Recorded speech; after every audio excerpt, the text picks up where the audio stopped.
अस्सलामुअलैकुम एवरीवन, उम्मीद है आप सब खैरियत से होंगे। आज हम बनाएंगे बहुत ही मज़ेदार सा चिकन कीमा। इसके लिए हम पहले थोड़ा सा ऑयल ऐड कर लेंगे और अब हम इसमें 2 मीडियम साइज़ के प्याज काट के ऐड कर लेंगे और मीडियम फ्लेम पे ही हम इसको अच्छे से लाइट ब्राउन कर लेंगे। तो प्याज हमारी यहाँ अच्छे से लाइट गोल्डन होने पे आ गई है। साथ ही हम इसमें चिकन का कीमा ऐड कर देंगे, इसको हल्के से फ्राई करेंगे कलर चेंज होने तक। अब हम इसमें लहसुन अदरक का पाउडर ऐड कर देंगे 1 टेबल स्पून। अगर आपके पास लहसुन अदरक का पेस्ट है तो आप लहसुन अदरक का पेस्ट भी यूज़ कर सकते हैं। अब हम इसको अच्छे से मीडियम फ्लेम के ऊपर भून लेंगे। भुनने के बाद हम इसमें ½ टी स्पून के करीब हल्दी ऐड कर देंगे। हल्दी ऐड करने के बाद हम इसको अच्छे से मिक्स कर लेंगे। मिक्स करने के साथ ही हम इसमें टमाटर ऐड कर देंगे। मैंने यहाँ 3 से 4 अदद दरमियानी साइज़ के टमाटर लिए हैं, उनको मैंने बीच में से इस तरह से कट कर दिया। टमाटर ऐड करने के बाद हम इसको दम पे रख देंगे 10 मिनट के लिए।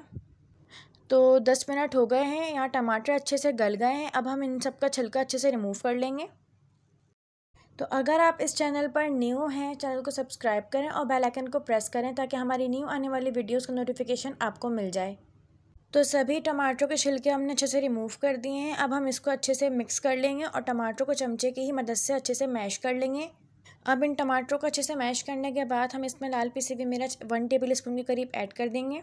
½ से भी कम टीस्पून के करीब हम इसमें पेपरिका पाउडर ऐड कर देंगे और अब हम इसको अच्छे से मिक्स कर लेंगे। फ्लेम को हम मीडियम ही रखेंगे और अच्छे से इसको मिक्स करने के बाद हम इसके अंदर 1 कप के करीब दही ऐड कर देंगे। दही ऐड करने के बाद हम इसको अच्छे से भून लेंगे और फ्लेम को हाई कर लेंगे ताकि जो दही का पानी है वो अच्छे से ड्राई हो जाए।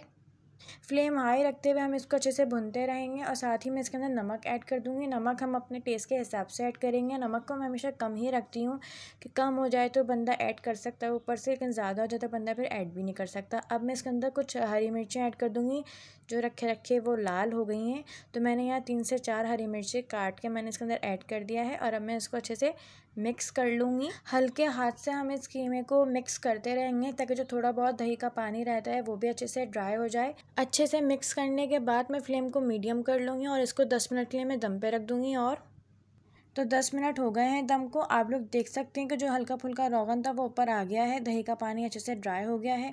हम इसको हल्के से मिक्स कर लेंगे और अब हम इसके ऊपर हरे धनिया की गार्निशिंग कर लेंगे।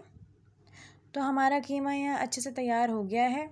ये है इसकी फ़ाइनल लुक। अब मैं इसको डिश आउट कर लूँगी। तो अगर आपको वीडियो अच्छी लगी तो लाइक करें, कमेंट करें एंड शेयर करें अपने फ्रेंड्स में और चैनल को सब्सक्राइब करना मत भूलिएगा। मज़ीद ऐसी रेसिपीज़ के लिए हमारा चैनल डिलीशियस मील सब्सक्राइब करें।